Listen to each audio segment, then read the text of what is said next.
మీరు మన బడ్జెట్ కనుక చూస్తే 2047 దాకా ఇప్పుడు ఈ డేటా సెంటర్లు రాబోతున్నాయి భారతదేశంలో. వాటికి ట్యాక్స్ హాలిడే ఇస్తున్నారు. అంటే in order to encourage them to promote దీన్ని ఏమంటారు ఉపాధి అవకాశాలు మరింత పెంచడం కోసం. ఒకవేళ అది జరిగితే ఇక్కడ ఎదురవుతున్న నష్టాన్ని అక్కడ పూడ్చడానికి అవకాశం ఉంటుంది. ఎందుకంటే కొన్ని వేల మంది ఐటీ గ్రాడ్యుయేట్స్ ఈరోజు రాబోతున్నారు రేపు మార్చి ఏప్రిల్లో. ఇప్పటి వరకు వచ్చిన వాళ్ళే గడిచిన 2 ఏళ్ళుగా మీరు నేను చాలా సందర్భాల్లో డిస్కస్ చేసాం. ఏది ఎంఎస్ చేసి యుఎస్లో ఉన్న వాళ్ళు కూడా ఎంట్రీ లెవెల్ జాబ్స్ కూడా దొరకని పరిస్థితి కనిపిస్తుంది. ఇప్పుడు ఇది కూడా వచ్చేసింది అనుకోండి, రేపు పొద్దున వాళ్ళ ఫ్యూచర్ ఏంటి? మెయిన్ కన్సర్న్ వాళ్ళ తల్లిదండ్రుల కన్సర్న్ ఏంటంటే మా పిల్లల ఫ్యూచర్ ఏంటి? ఐటీ చేసిన వాళ్ళు, సిఎస్ చేసిన వాళ్ళు ఇప్పుడు అందరూ ఇవ్వాలంటే ఏ వచ్చింది కాబట్టి అందుబాటులో ఉంది కాబట్టి ఏ కోర్స్ చేసి బీటెక్ గ్రాడ్యుయేట్స్గా బయటకు వస్తున్నారు. వాళ్ళకి అవకాశాలు ఉంటాయి. వీళ్ళ పరిస్థితి ఏంటి? వీళ్ళు సంధికాలంలో పుట్టిన వాళ్ళుగా మిగిలిపోతారా? అవును, అలాంటి పరిస్థితి రాకూడదు అనుకుంటే మన చేతిలోనే ఉందండి, ఓటర్ చేతిలోనే ఉంది. టు బి ఆనెస్ట్, మళ్ళీ పొలిటికల్ టాపిక్స్ ఇక్కడ లింకప్ చేయడం కాదు కానీ ప్రతి నియోజకవర్గంలో 2,50,000 మంది ఉన్నటువంటి నియోజకవర్గంలో ఒక క్యాండిడేట్ ని ఎంచుకున్నప్పుడు అక్కడ ఉన్న భవిష్యత్తు దేని మీద ఆధారపడి ఉంటుంది అనేది కూడా తెలుసుకోగలగాలి. వాళ్ళకి ప్యాషన్ ఉండి ఎంప్లాయ్మెంట్ క్రియేట్ చేయాలి. ఆ నియోజకవర్గం బాగుండాలి, నియోజకవర్గం బాగుంటే స్టేట్ బాగుంటుంది, స్టేట్స్ బాగుంటే కంట్రీ బాగుంటుంది అనే ఆలోచన రావాలి. సమర్థుడు కానీ సిస్టంలో ఉంటే ఇలాంటివి చాలా ఈజీగా చేయొచ్చు. ఇప్పుడు జాబ్స్ ఆపర్చునిటీ ఒక ఐటీలోనే ఉంటాయని ఎందుకు అనుకుంటున్నారు? నాన్ ఐటీలో ఉంటుంది, ఇంపోర్ట్ అండ్ ఎక్స్పోర్ట్స్లో ఉంటుంది. దాంట్లో అవగాహన క్రియేట్ చేయడంలో మనం ఎంతవరకు గవర్నమెంట్ ఇనిషియేటివ్ తీసుకుంటుంది అనేది కూడా కావాలి. ఇంతకుముందు స్కిల్ డెవలప్మెంట్స్ అని అవన్నీ ఈ సెంటర్స్ అని చెప్పి జస్ట్ ఏదో నడిపిస్తున్నారు, అలా కాదు. దాన్ని ఒక R&D లాగా క్రియేట్ చేసి అక్కడ ఉన్న యూత్ నెంబర్స్ని మనం కలెక్ట్ చేసుకోగలిగి వాళ్ళని ఎక్కడ రీప్లేస్ చేయగలము అనేది తెలియగలగాలి. దాన్ని ఆన్లైన్ చేయగలగాలి. సో నా నియోజకవర్గంగా తీసుకుంటే నా నియోజకవర్గంలో ఎంతమంది డిగ్రీ చదివిన వాళ్ళు ఉన్నారు, ఎంతమంది మెడిసిన్ చదివిన వాళ్ళు ఉన్నారు, ఎంతమంది వేరే కోర్సెస్ చదివిన వాళ్ళు ఉన్నారు, లానో whatever it any aspect, వాళ్ళని తీసుకొని మనం ఎంతవరకు మనం ఆపర్చునిటీ క్రియేట్ చేయగలం అనేది ఎంతవరకు ఇప్పుడు వరకు ఇనిషియేట్ అయింది చేయొచ్చు. కానీ నువ్వు చేస్తానంటే ఇప్పుడు నియోజకవర్గాల్లో ఎంచుకునే క్యాండిడేట్ని ఒక పార్టీ గుర్తుతోనో ఓకే ఒక సీఎం క్యాండిడేట్తోనో వెళ్ళకూడదు. వాడికి కూడా పవర్ ఉండేలా ఉండాలి. ఓకే, ఒకవేళ అక్కడ ఉన్నవాడు చదువుకోని వ్యక్తి అనుకోండి, అలానే చదువుకున్న వాళ్ళే పొలిటికల్లో ఉండాలని లేదు. ఇంకొక ఆల్టర్నేటివ్ ఉంటే వాళ్ళని పుల్ చేసుకొని ఆ ఏరియాస్లో ఎంగేజ్ చేయగలగాలి. అలా చేస్తే ఎందుకు అవ్వదండి? అవదా? ప్రయత్నం అయితే చేయగలిగామా? లేదు. అది చేయగలిగితే సక్సెస్ఫుల్గా కంప్లీట్ అవ్వచ్చు అని నేను అనుకుంటాను. నాకున్న అనుభవంలో నాకైతే ఎన్నో థాట్స్ ఉన్నాయి. నేనైతే ఇలా చేయాలి అలా చేయాలని ఎవరు మాట్లాడతారు నాతో? నా ఆలోచనలు ఇలా ఉంది అన్నప్పుడు ఎక్కడ ఒక దగ్గర నేను షేర్ చేసుకోవాలి కదా, ఒక ప్లాట్ఫామ్ కావాలి కదా, ఒక ఎకో సిస్టమ్ కావాలి కదా. If you create one ecosystem in to the district level or constituency level, so మీరు మీ ఐడియాస్ని తీసుకురండి అని చెప్పి ఒక ఎక్స్పర్ట్స్ని అక్కడ ప్లేస్ చేస్తే, సో ఇక్కడ సమస్యలు ఏంటి, మనం ఎన్ని సమస్యలు ఉన్నాయి, ఎలా దీన్ని ఓవర్కమ్ చేయాలి అంటే మనం ఇప్పుడు వచ్చిన ఈ Anthropic novel plugin Claude Cowork, దాన్ని బంగాళాఖాతంలో ఒక తుఫాన్ లాగా మీరు చూస్తే ఆ తుఫాన్ వస్తుందగానే ఎంత అప్రమత్తం అవుతామో ఆ రకంగా మన వ్యవస్థల్ని మనం నిర్మించుకోవాలి. తప్పదు కదా. ఆల్మోస్ట్ వచ్చేసింది. ఇంకెప్పుడు మనం ఈ దశలో మనం ఏం చేయగలం చెప్పండి? గవర్నమెంట్ ఆఫ్ ఇండియాకి లాట్ మెనీ థింగ్స్ మనసులో ఉన్నాయి. చేయాలి, మంచి చేయాలి, మన పిల్లలకి మంచి అవకాశాలు ఇవ్వాలి, వాళ్ళని ఉన్నతంగా చూడాలనేది గవర్నమెంట్ ఆఫ్ ఇండియా ఆలోచన చేస్తుంది. ఎందుకంటే మనం సమాఖ్యలో ఉన్నాం. సో పూర్తి బాధ్యత తీసుకుంది కాబట్టి 2047 వరకు కూడా డేటా సెంటర్లకి వాటికి వెసులుబాటు ట్యాక్స్ హాలిడే ఇస్తూ ఇంకా కొన్ని రాయితీలు కూడా ఇచ్చింది. మీరు ఇందాక ఒక మంచి మాట అన్నారు, ఉద్యోగాలు ఐటీలోనే ఉన్నాయా అని. లేవు. కానీ ఐటీలో లేని వాటి పని కూడా ఇది చేస్తుంది కదా. ఇప్పుడు వచ్చిన సమస్య అది. ఇప్పుడు ఏంటి, లీగల్ ప్లగిన్ తీసుకొచ్చింది, లీగల్ కాంట్రాక్ట్స్ రివ్యూ చేస్తుంది, డేటా అనాలిసిస్ చేస్తుంది, కంప్లైన్స్ చెకింగ్ చేస్తుంది. ఇవన్నీ ఒక లీగల్ ఫర్మ్ చేస్తుంది. ఒక 50 మంది 6 నెలల పాటు చేసే పని ఇది ఒక రోజు చేసిస్తుంటే వాళ్ళందరి పరిస్థితి ఏంటి? సింప్లిఫై చేస్తుంది అంతే. అది సింప్లిఫై చేస్తుంది అంటే మనము కష్టపడకుండా స్మార్ట్ వర్క్ని ఎంచుకున్నాము, అదే ఏఐ. ఆ స్మార్ట్ వర్క్ చేస్తుంది అంటే మనం కూడా అడ్వాన్స్డ్గా వెళ్ళాలి. ఇప్పుడు ఎంతమంది ప్రాంప్టింగ్ ఇంజనీర్స్ ఉన్నారు? మనకు కావాల్సింది, నాకు ఇది కావాలని అడగగలిగే శక్తి ఎంతమందికి ఉంది ఐటీ ఎంప్లాయీస్లో? అది కూడా రావాలి కదా. ఇప్పుడు అగ్రికల్చర్ నాకు తెలిసి ఫ్యూచర్ అగ్రికల్చర్ అండి. ఈ forget about all IT and non IT ఏరియాస్లో నేనైతే ఫ్యూచర్ అంటే అగ్రికల్చర్. మనం తినాలి, బతకాలి, ఒక పొల్యూషన్ లేని ఏరియాలో బతకాలి అనేది ఉండాలి. ఇప్పుడు అంతా ఫ్యూచర్ అంతా ఎలా అవుతుంది, దీంతో పాటు పొల్యూషన్ కూడా ఏర్పడుతుంది. సో మనం ఒక R&D అనేది ఉండాలి. R&D ఒక డిస్ట్రిక్ట్ లెవెల్లో అన్నా కూడా ఇనిషియేట్ చేసి, ఉంది లేదు మీరు తెలియదేమో అంటారేమో కానీ దాన్ని ప్రాపర్ వేలో తీసుకెళ్ళాలి.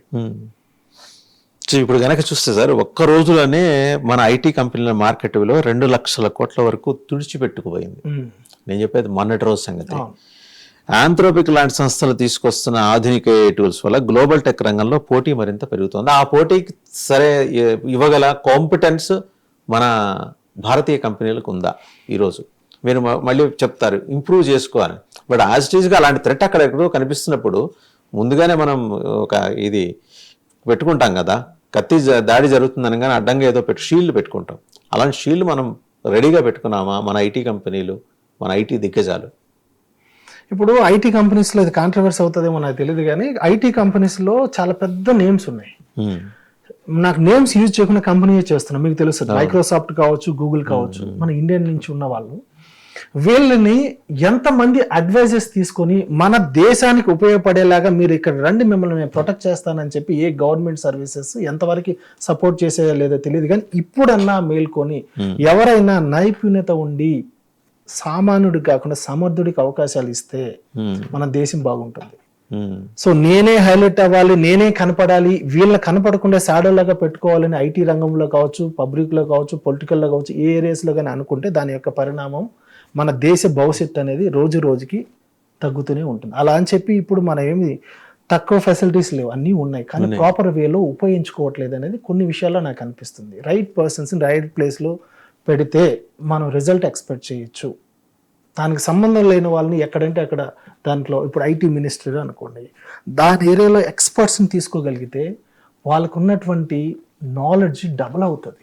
అసలు ఏం తెలియని వాళ్ళు కూడా నేర్చుకొని చేయగలుగుతున్నారు. ఏం తెలియని వాళ్ళు నేర్చుకొని చేయడం కంటే ఆల్రెడీ తెలిసిన వాళ్ళు అది ఇంకా ఎక్స్పర్టైజ్ మంచిగా పనిచేస్తుంది, ఉపయోగపడుతుంది. సేమ్ లైక్ ఏఐ అనుకోండి, ఆల్రెడీ తెలిసిన వాడికి ఆ సిస్టంలో పెడితే ఏఐ ఎంత ఫాస్ట్గా రిజల్ట్ ఇస్తుందో ఆ కన్సర్న్ పర్సన్ అలాగే రిజల్ట్ ఇస్తాడు. లేదు అనుకుంటే ఇప్పుడు నార్మల్ ఎంప్లాయీ ఎలా అయితే ఉన్నాడు వాడు నేర్చుకొని వాడు డక్కా ముక్కాలు తినేసి పబ్లిక్ మీద ప్రయోగాలు చేయకూడదు అంటున్నాను నేను.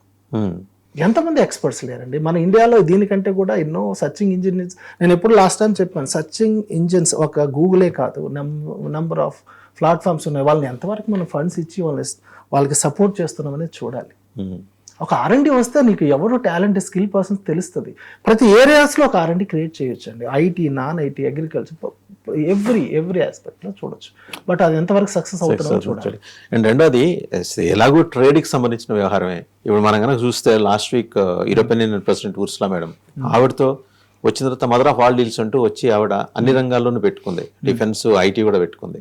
27 నేషన్స్ సమాఖ్యది, ఐరోపా దేశాల సమాఖ్య. మనకు ఒక పెద్ద మార్కెట్ ఓపెన్ అయింది. ఒకవేళ యుఎస్ ఏమన్నా ఇక్కడ మన అవకాశాలను తగ్గించే ప్రయత్నం చేస్తే మన దారులు బైపాస్ రోడ్డు మూసుకుపోతే వారారు ఉన్నట్టు యూరోప్ రెడీగా ఉంది. And at the same time US కూడా దిగొచ్చింది 25 నుంచి 18% ఈ టారిఫ్.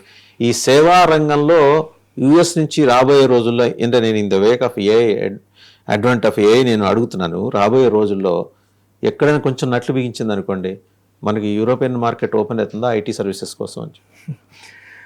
సో మంచి క్వశ్చన్ అడిగారు. దానికి ముందు ఒకటి చెప్తాను మీకు.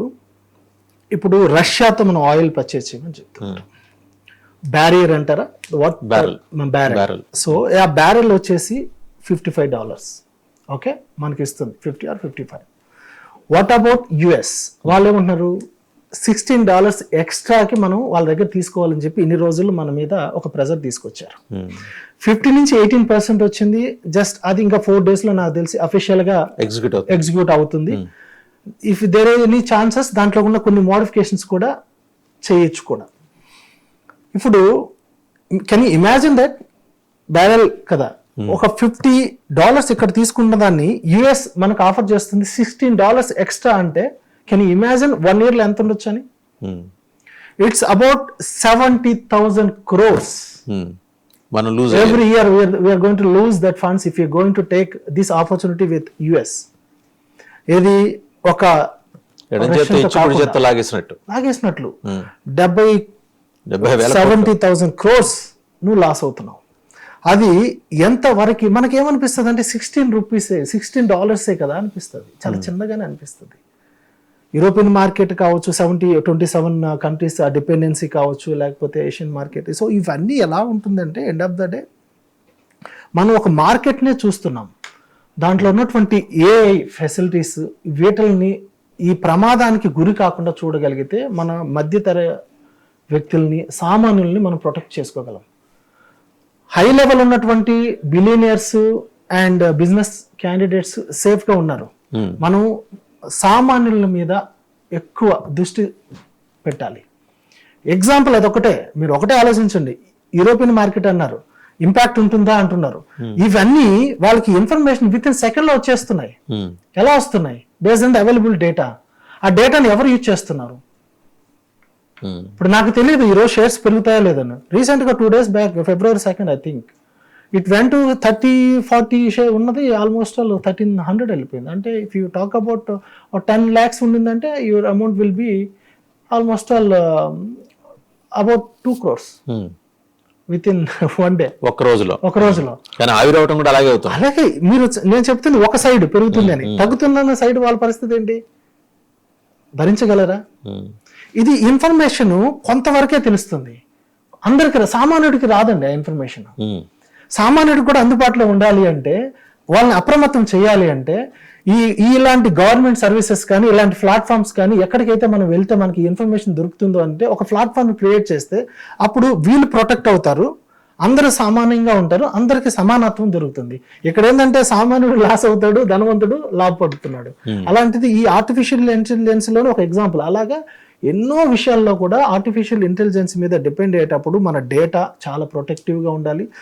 R&D initiate చేసుకోగలగాలి. గవర్నమెంట్ సంస్థలు కూడా చాలా ముందుగా ఆలోచించేసి రాబోయే పరిస్థితులని మనం ముందే గ్రహించి దాన్ని సాల్వ్ చేసే దిశలో వెళ్ళాలి. షేర్ మార్కెట్ల గురించి ఇందాక మీరు మాట్లాడుతూ అప్రమత్తం కావాల్సిన సందర్భాన్ని ప్రస్తావన చేశారు. రిమోట్లో షేర్లని నియంత్రించే ఆపరేషన్స్, అలాంటి టూల్స్ కూడా వచ్చే ప్రమాదం కనిపిస్తుంది మీకు? వై నాట్ అంటున్నాను నేను.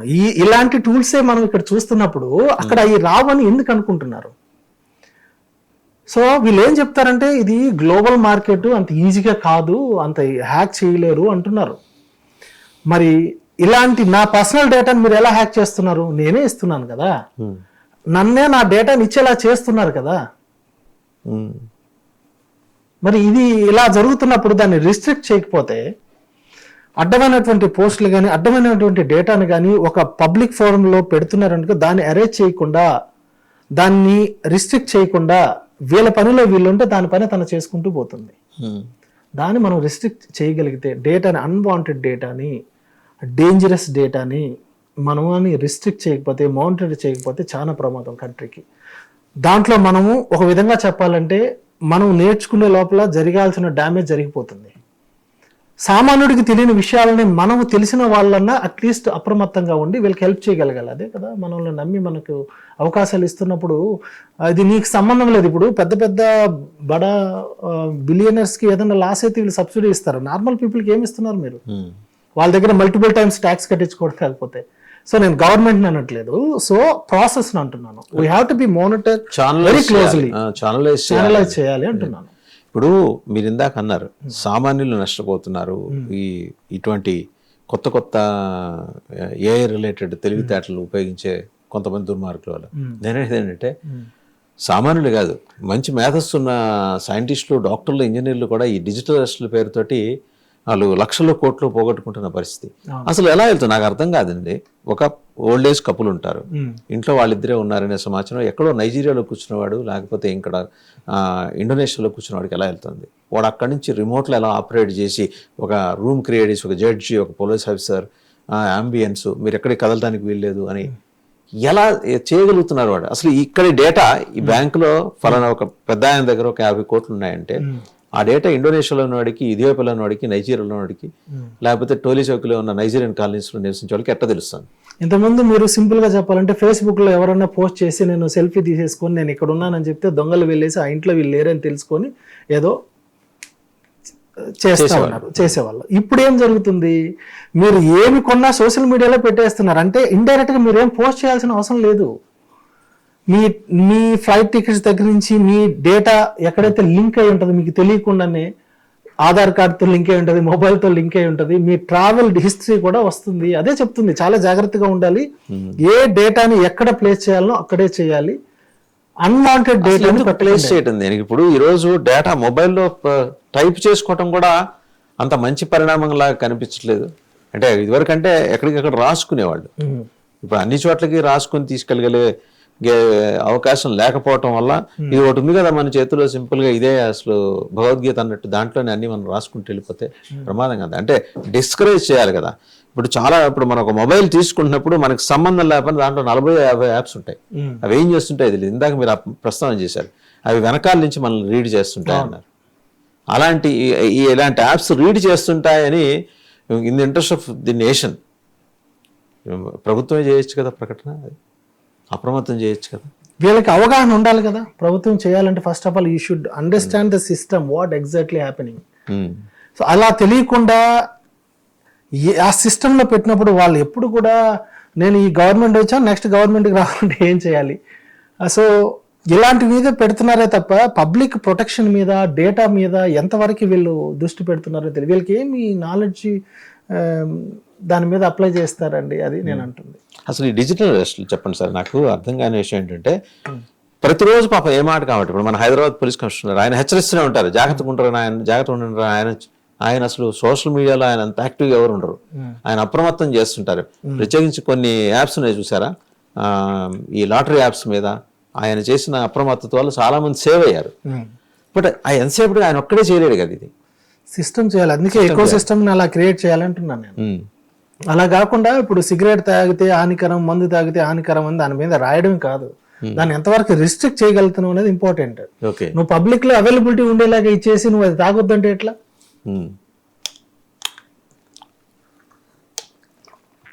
మీరు పబ్లిక్ లోకి తీసుకెళ్లేటప్పుడు ఆ ప్రోడక్ట్ గురించి యూ షుడ్ థరోలీ దాని గురించి నాలెడ్జ్ తెచ్చుకొని అది ఎంతవరకు ఏ కోణాల్లో పబ్లిక్ దాన్ని మిస్యూజ్ చేసుకుంటే ఎంత ప్రమాదం అనేది తెలిసేలా చేయాలి.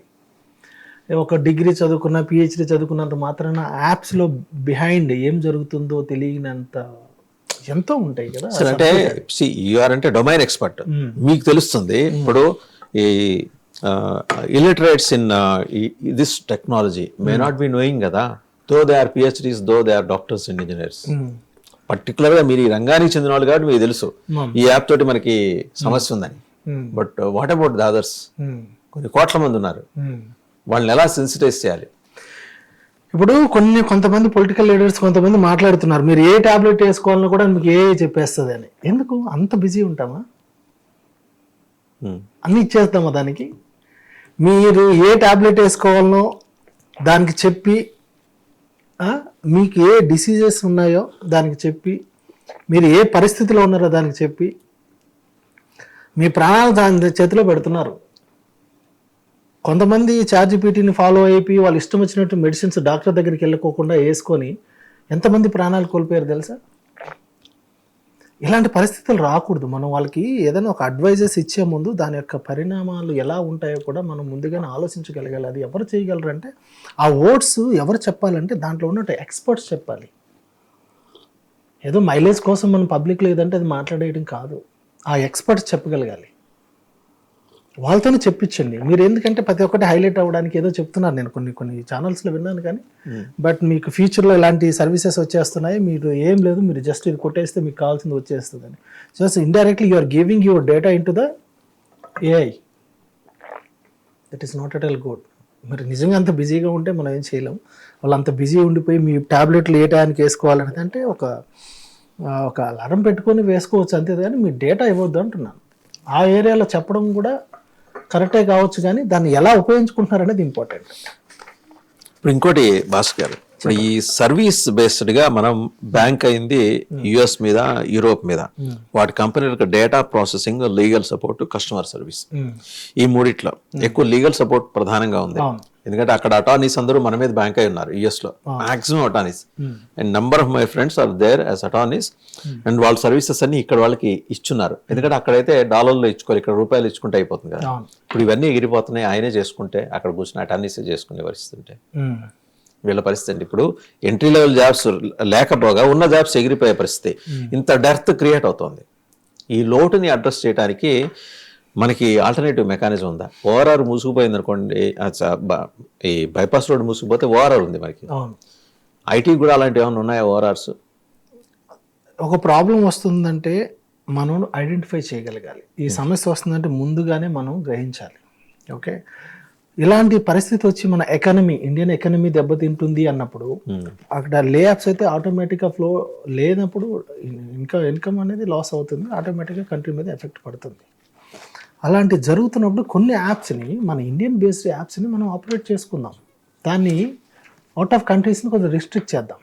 సర్వీసెస్ కూడా మనం వీళ్ళకి వెసులుబాటుతనం క్రియేట్ చేయాలి. అంటే సామాన్యుడికి అందుబాటులో లేనటియే మనం చాలా వరకు ఇస్తున్నాం. ఎందుకంటే కార్పొరేట్ సిస్టంలో ఉన్నవాడే గవర్నమెంట్ రన్ చేస్తున్నాడు. ఇప్పుడు సామాన్యుడికి హెల్ప్ చేస్తే నాకేం వస్తుంది, వీడికో పెద్ద బడ 1 and 2కి హెల్ప్ చేస్తే వీడు మనకు అవసరం వచ్చినప్పుడు సపోర్ట్ చేస్తాడనే కోణాల్లో వెళ్తున్నారు. కానీ ఈ సామాన్యుడు లేకపోతే ఆ కుబేరుడు అవ్వలేడు. సామాన్యుడి నుంచే వాళ్ళు కుబేరుడు అయ్యారు. సో ఆ ఆస్పెక్ట్లో మనం చూడాలి. కొన్ని యాప్స్ని కొన్ని ఏరియాస్లో మనకి ఇంపాక్ట్ ఉంటున్నప్పుడు దాన్ని రెస్ట్రిక్ట్ చేయగలిగేది ఒక సెంట్రల్ గవర్నమెంటే. దాన్ని చాలా జాగ్రత్తగా ఉండాలి. వీళ్ళు ఎక్కడా కూడా బ్యాలెన్స్ తప్పకుండా దాన్ని కాన్ఫిడెన్షియల్గా ఉంచగలిగితే, అది నాకు తెలిసి మనకు చెప్పలేదు అంటే కాన్ఫిడెన్షియల్గా ఉంటే వెల్ అండ్ గుడ్, మంచిదే, వెల్ అండ్ గుడ్. కానీ అవేర్నెస్ అనేది ఉండాలి. బట్ నువ్వు డైరెక్ట్గా ఒక ఎకో సిస్టమ్ క్రియేట్ చేసేటప్పుడు దాంట్లో ఏ డేటా ఉండదు. ఒక స్ట్రక్చర్ క్రియేట్ చేస్తాం, ఐటీలో కూడా ఏమి డేటా ఏమి ఉండదండి. ఒక స్ట్రక్చర్ని క్రియేట్ చేసి మనం ఇచ్చే డేటాను బట్టి సమ్మరైజ్ అయ్యి ఒక రిపోర్ట్ వస్తుంది. మనకు కావాల్సినటువంటి డాష్ బోర్డ్స్ లాగానో రిపోర్ట్స్ లాగానో వస్తాయి. దాని అర్థం ఏంటంటే ఐటీలో మనం బ్యాంక్ రిలేటెడ్ ఒక బ్యాంకుకి అప్లికేషన్ సర్వీసెస్ డెవలప్మెంట్ చేస్తున్నామంటే మన డేటా వాళ్ళ దగ్గర ఉంటుంది కదా అని ఒక భ్రమ ఉంటుంది. మన డేటాతో ఏం చేయం మనం. అక్కడ ఒక ఎకో సిస్టమ్, ఒక స్ట్రక్చర్ని మాత్రమే బిల్డ్ చేస్తాం. మనం ఇచ్చే డేటా అంతా డమ్మీ డేటానే. ఐటీలో చేసేది మీకు చెప్తున్నాను, ఎందుకంటే చాలా మందికి తెలియదు. సో ఆ డమ్మీ డేటా ఇచ్చి దాన్ని టెస్ట్ చేస్తాం మనం. రియాలిటీలోకి వెళ్ళినాక మన ఎన్విరాన్మెంట్ లో టెస్ట్ చేస్తాం. రియల్ డేటాతో అది మ్యాచ్ అయినాక కరెక్ట్ అయిన అవుట్పుట్స్ వస్తున్నాయా లేదా అనేది టెస్ట్ చేస్తాం. అలాగే సేమ్ వే ఇక్కడ కూడా ఒక డమ్మీ ప్రాస్పెక్ట్ లో ఒక డెమో క్రియేట్ చేసేసి చేయొచ్చు. దాంట్లో తప్పే ఉంది. అందరికి అవేర్నెస్ వస్తే తప్పేం లేదు కదా. అలా చేయొచ్చు. అలా చేయాలంటే ఎక్స్పర్ట్స్ని మనం హైర్ చేసుకొని చేయాలి.